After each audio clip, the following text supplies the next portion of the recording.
এসেছে? জোরে বলেন, কে এসেছে? নবী এসেছে। सबसे आला औला व आला हमारा नबी, सबसे बाला व आला हमारा नबी।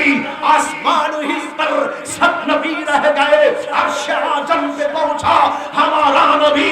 सब नबी को आसमान आसमाने दाঁড়িয়ে আমার নবীকে সালাম দিয়েছে, আর আমার নবী সাত আসমান পাড়ি দিয়েছেন, 70,000 নূরের পর্দা পাড়ি দিয়েছেন।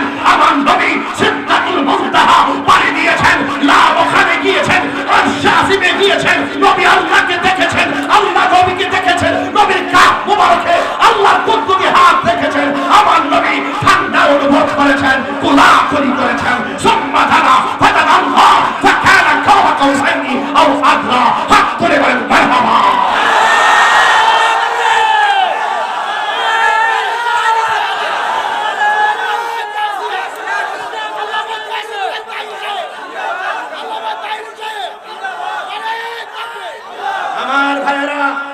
আমার ভাইয়েরা, নবীর আগমন সবার পরে হলো।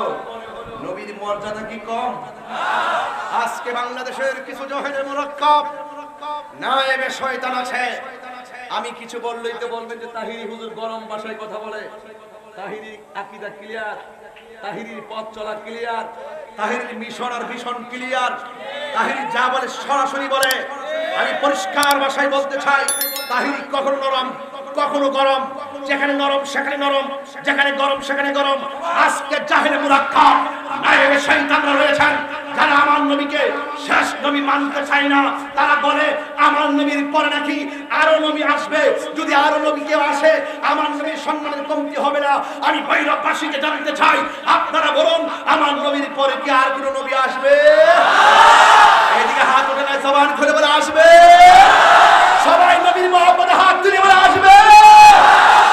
আমার নবীর পরে আর কোন নবী আসবে? দলিল আনা খাতামুন নবিয়্যিন ক্বালা নবিয়্যু সাল্লাল্লাহু আলাইহি ওয়াসাল্লাম আনা খাতামুন নবিয়্যিন লা নবিয়্যা বাদি।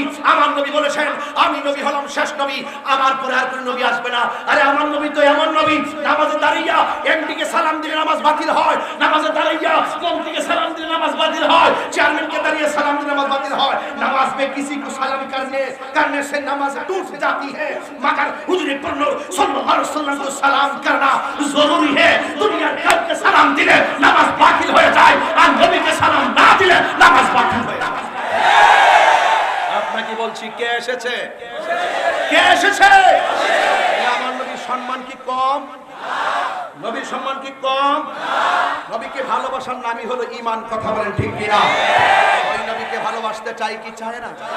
আর জোরে বলো, চাই কি চায় না? আমার যুবক ভাইরা, আপনাকেই বলছি, সময় তো কম। এমন ঘটনা তোলা যাবে না যেটা আমি শেষ করতে পারবো না। এই জন্য খন্ড খন্ড কিছু ঈমান আকীদার সমন্বয়ে কিছু কথা বলতে চাই। দুনিয়া দুনিয়া করে আখিরাতকে বরবাদ করা যাবে না। किसी इंसान को खुश करने के लिए अल्लाह को नाराज ना करो। দুনিয়ার কোন মানুষের পাল্লায় পড়ে আখিরাতকে বরবাদ করা যাবে না। Because reservation life is very important and আমিন ফর লাইফ। আখিরাতটা হলো আমাদের একটা গুরুত্বপূর্ণ জীবন। এই জীবনে যারা সুখী হবে তারাই সুখী হবে, যারা দুঃখী হবে তারাই দুঃখী হবে। ওই জীবনে একজন শুধুমাত্র আমাদের জন্য কাঁদবেন, যিনি দুনিয়াতে আসার আগেও কেঁদেছেন, দুনিয়াতে আসার পরেও কেঁদেছেন। দুনিয়াতে পাথরের আঘাত খেয়ে রক্তক্ষরণ হয়েছেন, পাথরের আঘাত খেয়ে রক্ত মুবারক ভেঙ্গেও তিনি কেঁদেছেন। এরপরে তিনি যখন মক্কা থেকে মদিনা যাবেন সেখানেও তিনি উম্মতের জন্য কেঁদেছেন। তিনি যখন মেরাজে যাবেন সেখানে উম্মতকে স্মরণ করেছেন। তিনি দুনিয়া থেকে শরীয়তের পর্দার আড়াল হবে সেখানে নবীর জন্য কেঁদেছেন। রওজা মুবারকে রাসূল, সেই রাসূল কাঁদছেন, আর হাসরের মাঠে রাসূল কাঁদবেন। রাসূলকে সাহাবী জিজ্ঞেস করল, ইয়া রাসূলুল্লাহ, আপনি আর কতদিন কাঁদবেন, কতদিন আপনি চোখের পানি ফেলবেন? আল্লাহর হাবিব বলেন, যতদিন পর্যন্ত আমার এই জাত উম্মতগুলোকে আমি গুন্না গুন্না বেহেশতে নিতে পারবো না। যতক্ষণ পর্যন্ত আমার উম্মতকে আমি টেনে টেনে খুঁজে খুঁজে বের করে জান্নাতে নিতে পারবো না, ততক্ষণ পর্যন্ত আমার চোখের পানি থামবে না। উম্মত, তুমি নবীর জন্য কি করেছো? আজকে আমার নবীকে গালি দেয়, তুমি চুপ করে খানকায় বসে থাকো। আজকে আমার নবীর সম্মান ইজ্জতের বিরুদ্ধে কথা বলে আর তুমি ঘুরে ফিরে হামাত খাচ্ছো। তুমি কতদিন নবীর জন্য কেঁদেছো? রাসূল তোমাকে বলে নাই? আরে তুমি কেমনে সেই রাসূলকে ভুলে আছো? এই যুবক, আমি তোমাকে বলছি, তুমি মার পেট থেকে দুনিয়াতে আসবে, মা বাবার উচিত সন্তানের কানে আজান দিয়ে রাসূলের স্লোগানটা কানে পৌঁছে দেওয়া। আরে যেই রাসূল দুনিয়াতে এসে সেজদায় পড়ে তিনটা স্লোগান দিছে। এক নম্বর স্লোগান আল্লাহ ছাড়া কোনো মাবুদ নাই। দুই নম্বর স্লোগান আমি নবী হলাম তোমার রাসূল। তিন নম্বর স্লোগান ইয়া উম্মতি ইয়া উম্মতি ইয়া উম্মতি ইয়া উম্মতি ইয়া উম্মতি। এখন রাসূল দুনিয়াতে এসে উম্মতের জন্য কেঁদেছেন। তাই তো আমি যখন দুনিয়াতে আসবো, মা বাবার উচিত সন্তানের কানে আযান দিয়ে দেওয়া, আযান দিয়ে নবীর ধ্বনি কানে পৌঁছে দেওয়া, আল্লাহর ধ্বনি কানে পৌঁছে দেওয়া, আর তার সুন্দর একটি নাম রাখা, পাশাপাশি তাকে দ্বীনি শিক্ষা দেওয়া। এই তিনটা জিনিসের দায়িত্ব যখন আপনি পালন করবেন, আপনার সন্তান কখনো নবীর বিরুদ্ধে যাবে না। ঠিক কিনা বলেন? আমি কি আপনাকে বোঝাতে পারতেছি?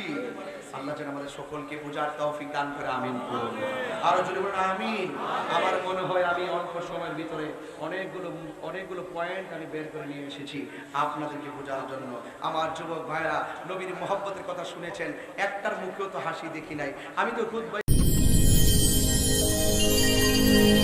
Audio Jungle.